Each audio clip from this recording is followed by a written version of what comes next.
I've waited 4 months for the sun to come out and not for the fucking eyes out.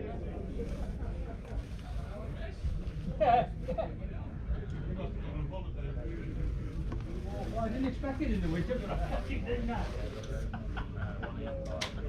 I'll be on my balcony, right? 60. They're all 230. Our 250 was the same sort of thing as that. Just under 200.